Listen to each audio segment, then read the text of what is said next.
ایک نظر پورے گھر میں دوڑانے کے بعد بغیر چاپ پیدا کیے وہ سیدھا مین گیٹ کی جانب گیا تھا۔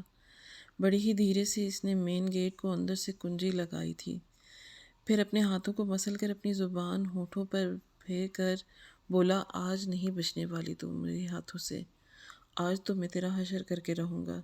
دوبارہ مجھ سے دور بھاگنے کا خواب بھی دیکھا تو اتنا کہہ کر میرے 45 سے 50 سال کا شوہر تیز تیز قدم اٹھاتا گھر کے اندر داخل ہوا تھا۔ میں کھڑکی کے پاس کھڑی اس کو یوں آتا دیکھ کر خواص باختہ ہو گئی۔ پورے گھر میں بالکل سناٹا چھایا تھا، سوائے اس سے کمرے کے جس میں موجود تھی۔ وہ یوں ہی بغیر آواز پیدا کیے چلتا ہوا کمرے میں آیا۔ دھیرے سے کمرے کا دروازہ کھولا۔ اندر کا منظر دیکھ کر اس کی آنکھوں میں ایک چمک پیدا ہوئی تھی، کیونکہ میں دوسری جانب چہرہ کیے اسی تگ و دو میں لگی تھی کہ خود کو اس درندے سے کہاں چھپاؤں۔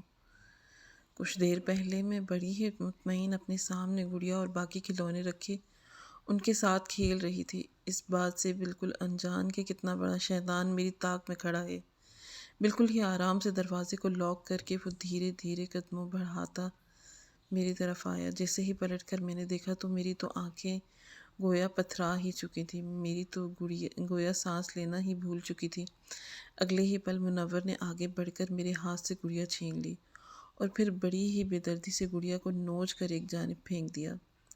آج کس کو بلائے گی؟ کون آئے گا تیری مدد کو؟ آج تو گھر بھی بالکل خالی ہے، بھلا کس کو بلانا ہے؟ بڑی آپا کہتی تھی نا، بھلا کون آئے گا آج؟ دیکھتا ہوں کون بچانے والا ہے آج تجھے میں چنگل سے، اتنا کہہ کر منور نے اپنے ہونٹ دانت سے کاٹ لیے۔ اگلے ہی پل اپنا سخت مردانہ ہاتھ اس نے میری جانب بڑھایا تھا۔ مارے خوف کے میں کمرے میں بھاگنے لگی۔ میرا قد چھوٹا تھا، دروازے کے اوپر لگے لاک تک میں پہنچ ہی نہیں سکتی تھی۔ اندر سے ہی دروازہ بجا کر کہنے لگی کہ آپا مجھے کمرے سے نکالو، یہ میرے کمرے میں آ گیا ہے، دیکھو مجھے چھونے کی پھر سے کوشش کر رہا ہے، مجھے یہاں سے نکالو آپا۔ بہت مجھے تیزی سے بلانے لگی، لیکن کمرے میں بڑا ہی حیوانیت سے بھرا فلک شگاف قہقہ گونجا۔ منور ہنس کر کہنے لگا کہ بھلا بلا لیا جس کو بلانا تھا، ارے تو میرے جال میں آج پھنس چکی ہے۔ اتنا کہنے کے بعد بڑے ہی کمینگی سے منور نے اپنی قمیض کے بٹن کھولے تھے۔ آج ہی لمحوں بعد اپنی قمیض اتار کر اس نے ایک جانب کو پھینکی تھی۔ یہ منظر دیکھ کر میری آنکھوں کے آگے اندھیرا سا چھانے لگا تھا۔ مجھے اپنی موت دکھائی دینے لگی تھی جب منور نے آگے بڑھ کر میری کلائی کو دبوچا اور بیڈ پر لانے لگا۔ خوف اس قدر مجھ پر حاوی تھا کہ میں دونوں ہاتھ جوڑ کر منور سے کہنے لگی کہ میرے ساتھ کچھ مت کرو، خدا کا واسطہ ہے مجھے چھوڑ دو۔ لیکن منور تو آج اپنی تمام تر ہوس مجھ سے پوری کرنے والا تھا۔ اس نے بڑی ہی بے دردی سے مجھے بیڈ پر پٹخا تھا، مجھے اس قدر سختی سے دبوچ کر میرے ہاتھ میں موجود سرخ رنگ کی کانچ کی چوڑیاں ٹوٹ کر کلائیوں میں پیوست ہونے لگی تھیں۔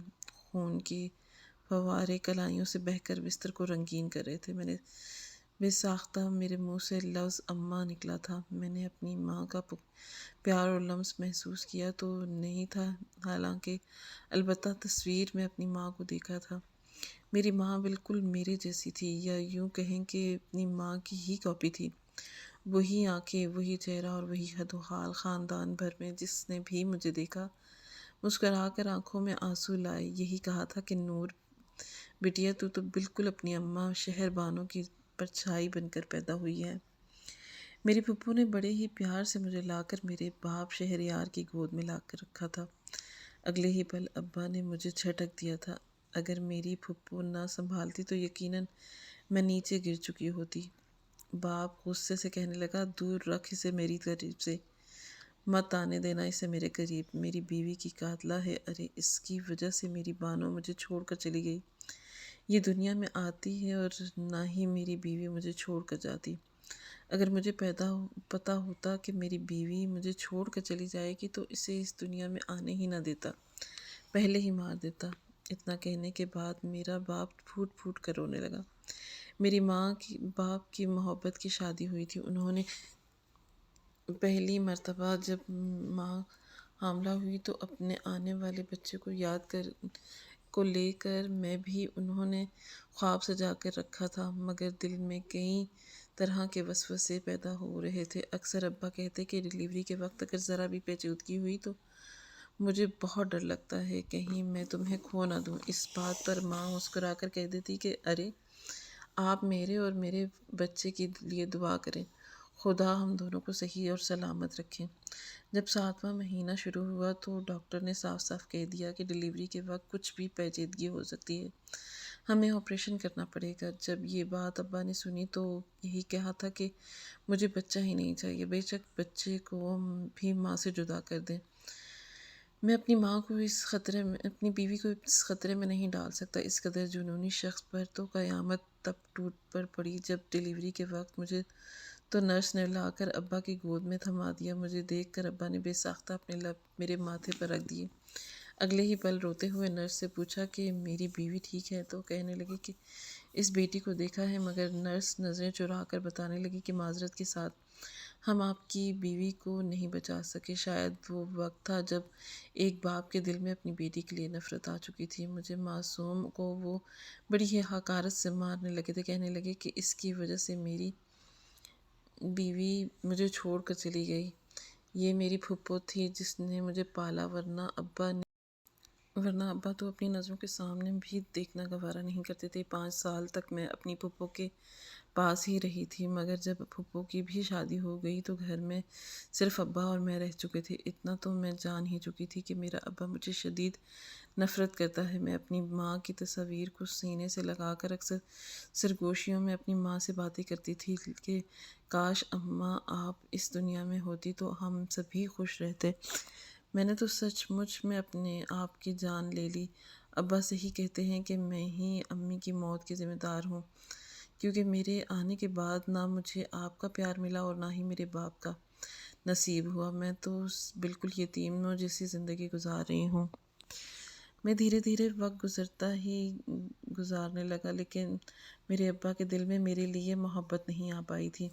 اگر غلطی سے ابا کے سامنے چلی جاتی تو یہی کہتے کہ یوں میری بیوی کی قاتلہ ہے، میرا بس چلے تو میں تیرا ہی گلا دبا دوں، لیکن میں اپنے ہاتھ تیرے خون سے نہیں رنگنا چاہتا۔ میری عمر 10 سال ہوئی تو اس روز بہت روئے تھے، رو رو کر کہنے لگے کہ آج میری بیوی کو مرے ہوئے 10 سال ہو گئے، اب تمہیں مزید اس گھر میں نہیں رکھوں گا۔ اگلے ہی روز ابا نے رشتے والی سے بات کر کے کہا کہ مجھے ایک رشتے کی تلاش ہے۔ رشتے والی بھی حیران ہو گئی، پھر کہنے لگی کہ ہو سکتا ہے 10 سال بعد آج اپنی پہلی بیوی کو بھول کر شادی کرنا چاہتا ہو۔ رشتے والی نے منہ پان چباتے ہوئے کہا کہ کس عمر کی لڑکی کا رشتہ لینا چاہتے ہو؟ ابا نے گھور کر رشتے والی کو دیکھا تو کہنے لگے کہ مجھے اپنے لیے نہیں اپنی بیٹی کے لیے رشتہ چاہیے۔ تو گلا کھنگھارنے لگی، بھلا یہ کیسے ممکن تھا؟ میں معصوم بچی، مگر جب پیسوں کی گڈی ابا نے اس کے سامنے پھینکی تو اس عورت نے بھی رشتے دکھانا شروع کر دیے۔ نوجوان لڑکوں کے بھی رشتے تھے، مگر مجھ سے بدلہ لینے کے لیے ابا نے اس رشتے کا انتخاب کیا تھا جس میں شخص کی 45 سے 50 سال کے لگ بھگ عمر تھی، مگر اپنے آپ کو کوفت رکھا ہوا تھا، اس لیے 40 سے زیادہ نہیں لگتا تھا۔ اس کو دیکھ کر ابا کے ماتھے پر گویا اطمینان سا اترا تھا، کہنے لگے کہ مجھے اسی شخص سے اپنی بیٹی کی شادی کرنی ہے۔ رشتہ والی بھی حیران تھی، مگر کیا کرتی، یہ جانتے ہوئے بھی کہ وہ شخص پہلے سے شادی شدہ ہے، 2 بیویاں ہیں، اس کی 6 بیٹیاں ہیں، دونوں بیویوں سے ملا کر موجود ہیں، تیسری شادی وہ اس لیے کرنا چاہتا تھا تاکہ وہ اپنا وارث پیدا کر سکے۔ اس کے پہلے دونوں بیویوں سے ابھی تک بیٹا نہیں پیدا ہوا تھا، اس لیے تیسری کا طلبگار تھا۔ ابا سب جانتے بوجھتے اس رشتے کے لیے ہاں کر چکے تھے۔ وہی جب ابا سے بھی بڑی عمر کا رشتہ میرے رشتے کے لیے آیا تو ابا نے مجھے وہاں بلایا تھا۔ میں بڑی ڈری سہمی سی وہاں پر داخل ہوئی تھی۔ اس شخص نے جب مجھے دیکھا تو اگلے ہی پل اس کی تو گویا رحل ٹپکنے لگی تھی۔ اتنی کم عمر لڑکی یعنی میں اس کی زندگی میں شامل ہونے والی تھی، اس کی تو خوشی کی کوئی انتہا ہی نہیں رہی تھی۔ میں تو پہلے سمجھ ہی نہیں پائی یہاں پر کیا ہو رہا ہے۔ مگر جب سرخ رنگ کا جوڑا، سرخ چوڑیاں اور تمام تر چیزیں رکھی تو تب جا کر مجھے احساس ہوا کہ میرے ابا نے تو میرا رشتہ طے کر دیا ہے۔ میں رونے لگی، چلانے لگی، انکار کرنے لگی کہ ابا میں تو بچی ہوں، میری شادی مت کرو۔ مگر ابا مجھے دبوچ کر کہنے لگے کہ مجھے تجھ سے اس قدر شدید نفرت ہے کہ شکر کر کے ابھی تیرے ٹکڑے ٹکڑے کر کے میں کتوں کو نہیں کھلا رہا۔ زندہ سانس لینا چاہتی ہے تو جس شخص کے ساتھ بھیج رہا ہوں دوبارہ پلٹ کر یہاں آنے کی کوشش مت کرنا، کیونکہ تیرا باپ اسی روز تیرے لیے مر گیا جب تیری وجہ سے تیری ماں مجھے چھوڑ کر چلی گئی۔ وقت سے پہلے ہی میں بڑی تو ہو چکی تھی، مگر ایک خوف سا تھا میرے وجود پر حاوی تھا۔ پورے خاندان والے ابا کو لعن طعن کر رہے تھے، اتنی معصوم بچی کی شادی مت کرو، مگر ابا نے کسی کی ایک نہ سنی۔ چند روز بعد ہی سادگی سے نکاح کیا اور مجھے اس کے ساتھ رخصت کر دیا۔ میں بچوں کی طرح روتی رہی، چلاتی رہی، گاڑی سے باہر نکل کر آ جاتی، مگر میرے ادھیڑ عمر شوہر منور نے اس مضبوطی سے کافی سختی سے کام لیا تھا اور مجھے لے کر اپنے گھر کی جانب نکل آیا۔ سارے راستے میں سسکتی رہی، روتی رہی۔ جب منور کے ساتھ گھر پہنچ گئی تو اس کے دونوں بیویاں اس بات سے بے خبر تھی کہ وہ شادی کر کے آ رہا ہے۔ جب اس نے مجھے اتنا تیار منور کے ساتھ دیکھا تو اس سے پوچھنے لگی کہ یہ بچی کون ہے؟ اس بچی کو یہاں پر کیوں لے کر آئے ہو؟ ہمارے خاندان کی تو انہیں نہیں لگتی۔ اس پر منور مسکرا کر کہنے لگا کہ یہ میری تیسری بیوی ہے۔ یہ سن کر تو پہلی دونوں بیویاں پر گویا آسمان ہی ٹوٹ گیا۔ کہنے لگی کہ یہ کیا کہہ رہے ہو منور، ہوش میں تو ہو نا، یہ تو تمہاری اپنی بیٹیوں سے بھی چھوٹی ہے۔ بات بھی ٹھیک تھی، میں منور کی بڑی بیٹی 14 سال کی تھی جبکہ میں صرف 10 سال کی تھی۔ میں ابھی بھی رو رہی تھی۔ منور مجھے اپنے کمرے میں لے آیا۔ منور کی پہلی بیوی بیچ میں آ گئی، کہنے لگی کہ خبردار، جو تم نے اس کمرے میں رکھا تو ہے، تمہیں شرم نہیں آتی اپنی بیٹی کی عمر کی لڑکی سے شادی کرتے ہوئے؟ کیا 2 بیویاں کم پڑ گئی تھیں جو تیسری بھی کرنے لگے تھے؟ اس چھوٹی سی بچی سے کر کے آئے ہو، ذرا ترس نہیں آتا تمہیں اس پر؟ منور کو ہتھے سے اکھڑتا دیکھ کر کہنے لگی کہ جب اس کے باپ کو تکلیف نہیں ہے تو تم لوگ کیوں مری جا رہی ہو؟ دورے پڑ رہے ہیں تم لوگوں کو، تم دونوں تو مجھے بیٹا پیدا کر کے نہیں دے سکی، یہی اب مجھے وارث پیدا کر کے دے گی۔ مگر بڑی بیوی بڑی خدا ترس اور رحم دل قسم کی تھی، یہ جانتے ہوئے بھی کہ میں اس کی سوتن ہوں اس نے مجھے اپنے پیچھے چھپا لیا۔ کہنے لگی کہ نہیں، میں تمہیں اس کے قریب نہیں آنے دوں گی، یہ میرے ساتھ میرے کمرے میں رہے گی جب تک یہ بالغ نہیں ہو جاتی، تم اس کو ہاتھ تک نہیں لگاؤ گی۔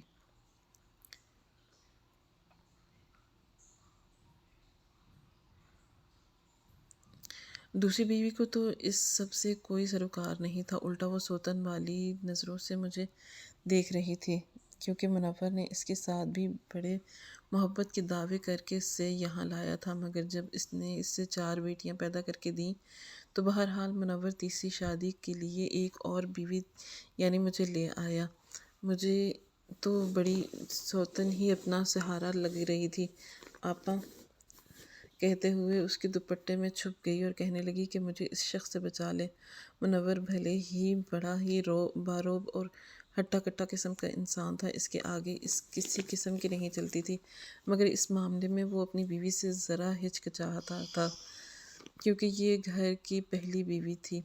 اگر وہ ذرا سی بھی چوں چرا کرتا، اس کی مرضی کے خلاف جاتا تو یقیناً وہ اسے گھر سے نکالنے کا بھی حق رکھتی تھی۔ اس لیے اس نے کڑوا گھونٹ بھرا اور اپنے کمرے میں چلا گیا۔ اسے میرے حوالے کر دو، آج میری اس کے ساتھ سہاگ رات ہے۔ مگر اس کی بیوی نے ہاتھ کھڑے کر دیے تھے کہ تم نے ایسا کچھ بھی کرنے کی کوشش کی تو 1 سیکنڈ نہیں لگاؤں گی مجھے پولیس اسٹیشن میں تمہارے خلاف رپورٹ درج کروانے میں۔ یہ دھمکی سن کر منور خاموش ہو چکا تھا۔ میری تو حالت ہی غیر ہو چکی تھی۔ فی الحال تو میری سوتن نے بچا لیا، لیکن آخر کب تک؟ میں روتے ہوئے اپنی سوتن سے لپٹ گئی اور کہنے لگی کہ آپا مجھے بچا لو، مجھے کوئی شادی نہیں کرنی، مجھے اس شخص سے ڈر لگتا ہے، میں اس کے کمرے میں نہیں جاؤں گی۔ میں تو بالکل ہی ہذیانی سی ہو چکی تھی، جب منہ میں آ رہا تھا بولتی ہی چلی جا رہی تھی، مگر پہلی بیوی کو مجھ پر ترس سا آ چکا تھا، آنکھوں میں آنسو ڈگمگائے، کہنے لگی کہ بڑے ہی پیار سے مجھے اپنے پاس بٹھایا اور اپنے گالوں کو سہلا کر کہنے لگی کہ فکر مت کرو، جب تک میں زندہ ہوں تمہیں کوئی ہاتھ نہیں لگائے گا۔ جب میں نے منور کی پہلی بیوی کی اتنی محبت باش باتیں سنی تو مجھے کچھ ڈھارس ہوئی۔ میں رونے لگی۔ بھوک سے میری حالت غیر ہو رہی تھی۔ منور کی پہلی بیوی گئی اور گرم گرم کھانا لا کر مجھے دیا۔ میں اپنے ہاتھوں سے مجھے کھلایا تھا۔ بھوک اس قدر حاوی تھی کہ ہڑبڑاہٹ میں آدھا کھانا منہ سے باہر گر رہا تھا۔ یہ دیکھ کر بے ساختہ میری سوتن کے منہ سے یہ نکلا کہ منور تجھے کیڑے پڑیں، کیسا ظالم انسان ہے تو اس معصوم بچی کو بیاہ کر لے آیا۔ سب سے بڑی لعنت تو اس کے باپ پر ہے جس نے اتنی چھوٹی بچی کو اپنے گھر سے رخصت کر دیا۔ ارے اتنی ہی بھاری تھی تو کسی دارالامان میں چھوڑ آتے۔ کم از کم بچی کو یوں منور جیسے درندے کے حوالے تو کرنے کی ضرورت نہیں تھی۔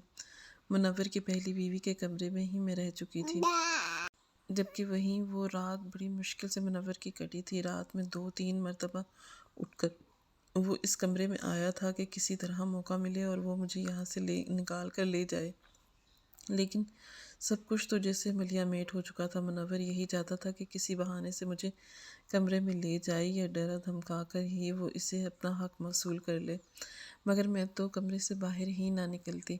ایک روز پڑوس میں قرآن خوانی تھی۔ منور کی پہلی بیوی وہاں پر چلی گئی۔ بچے بھی صحن میں بیٹھے پڑھائی کر رہے تھے اور منور کی دوسری بیوی اپنے کمرے میں سو رہی تھی۔ یہی موقع تھا جب منور کا دل مچلنے لگا اور اسے کمرے میں چلا گیا جہاں پر میں تھی۔ جیسے ہی کمرے کا دروازہ کھولا تو میں سامنے بیڈ پر سو رہی تھی۔ منور خود پر قابو نہ رکھ سکا اور آ کر میرے کندھا سہلانے لگا۔ پھر اس نے میرے کندھے کو تھاما ہی تھا کہ اگلے ہی پل اس کے کندھے پر کسی نے ہاتھ رکھ دیا۔ میں پھر چلا کر خوف سے اٹھ کر بیٹھ گئی۔ ہڑبڑا کر جب میں منور پلٹ کر دیکھا تو اس کی بڑی 14 سالہ بیٹی تھی، اسے گھور کر دیکھ رہی تھی۔ بیٹی کو کھڑا دیکھ کر وہ شرمسار ہو گیا، فوراً پیچھے ہٹا اور بولا، کہنے لگا کہ کیا ہوا، یہاں کیا کر رہی ہو، چلی جاؤ یہاں سے۔ مگر اگلے ہی پل وہ کہنے لگی کہ ابا، ماں مجھے کہہ کر گئی تھی کہ نور کے کمرے میں آپ کو نہ جانے دو، اس لیے بہتر ہے کہ یہاں سے چلے جائیں، ورنہ میں اماں کو جا کر بتا دوں گی۔ بیٹی کے منہ سے ایسے دیدہ دلیری سن کر تو منور غصے سے بھرپا تھا۔ زوردار تھپڑ بیٹی کے منہ پر لگا دیا۔ اس تیری اتنی اوقات ہو گئی ہے کہ باپ پر حکم چلا رہی ہے۔ اسی وقت وہاں پر اس کی پہلی بیوی آ گئی۔ بیوی کو دیکھ کر مجبوراً منور کو وہاں سے جانا پڑا۔ مجھے لگا تھا کہ میں منور سے ساری زندگی یوں ہی بچتی رہوں گی۔ آخرکار وہ دن بھی آ گیا جب ایک روز مجھے منور کی پہلی بیوی کے میکے دعوت تھی اور وہ بچوں سمیت وہاں چلی گئی۔ دوسری بیوی کو خاص تاکید کی گئی تھی کہ اس کا خیال رکھنا، منور کو اس کے پاس بھٹکنے بھی مت دینا، لیکن اس روز وہ بھی اپنے بچوں سمیت اپنے میکے چلی گئی۔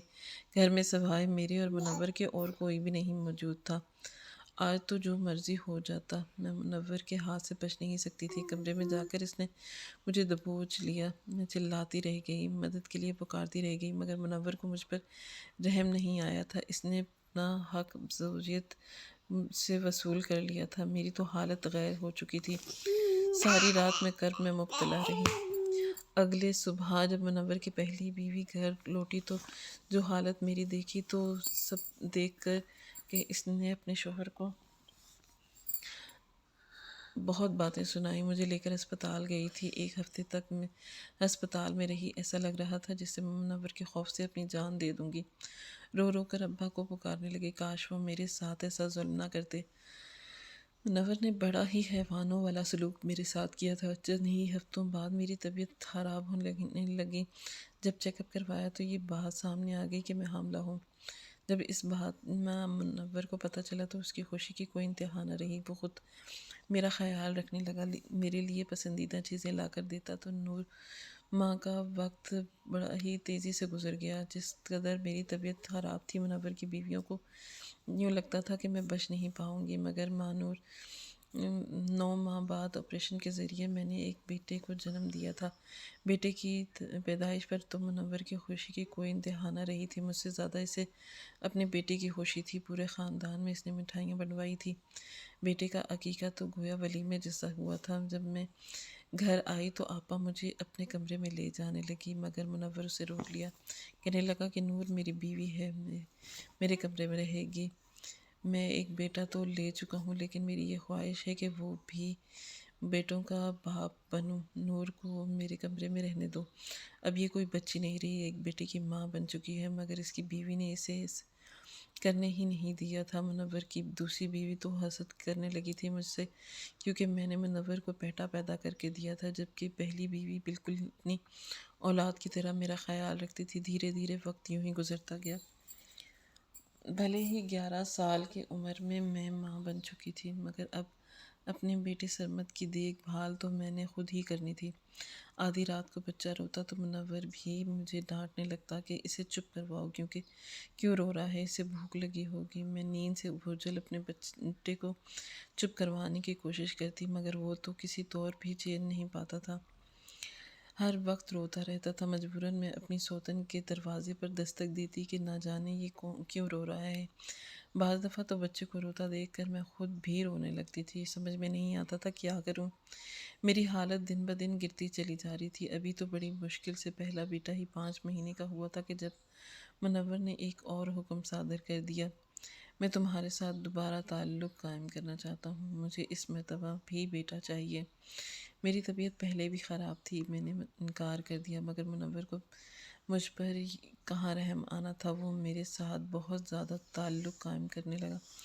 آخر کو 7 ماہ بعد دوبارہ سے میں حاملہ ہو چکی تھی، مگر اس مرتبہ کچھ ایسی پیچیدگیاں ہوئی کہ حاملہ ہوئے 6 ماہ ہی ہوئے تھے کہ میں نے ایک پری میچور بچے کو جنم دیا۔ ڈاکٹرز کا کہنا تھا کہ ہم نور کو بچا نہیں پائیں گے، مگر یہ میری بڑی سوتن تھی کہ دعائیں تھیں اور منور کو بھی کچھ عقل آ چکی تھی، اس نے پانی کی طرح پیسہ بہایا تھا، میرے وجود سے بچے پیدا کرنے کی صلاحیت کو ختم کر دیا تھا۔ تب جا کر میری جان بچ گئی تھی۔ کہیں نہ کہیں مجھے موت کے دہانے پر کھڑا دیکھ کر منور کو بھی احساس ہو چکا تھا کہ بیٹے کی چاہ میں اس نے مجھ پر کس قدر ظلم کیا۔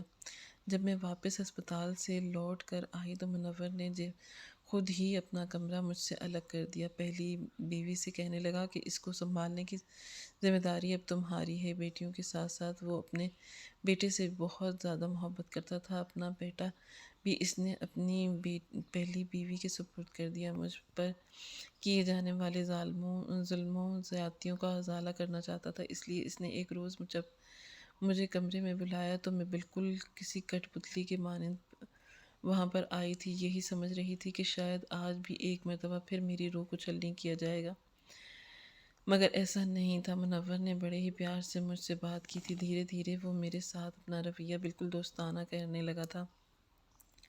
پہلے پہل تو بڑی حیرت ہوئی، مگر دھیرے دھیرے میں خوش ہوئی تھی۔ جب منور نے مجھے اسکول میں پڑھنے کا کہا تھا تو میری حیرت کی کوئی انتہا نہ رہی۔ پڑھنے کا شوق تو مجھے بہت ہی تھا، مگر میں نے تھوڑی بہت ہی تعلیم حاصل کی تھی جب تک میری پھپھو میرے ساتھ رہتی تھی۔ منور نے اپنے بچوں کے ساتھ ساتھ مجھے بھی اسکول بھیجا شروع کر دیا۔ بھلے ہی اس کی بیوی تھی، مگر دوبارہ اس نے میرے ساتھ کوئی بھی تعلق قائم نہیں کیا تھا۔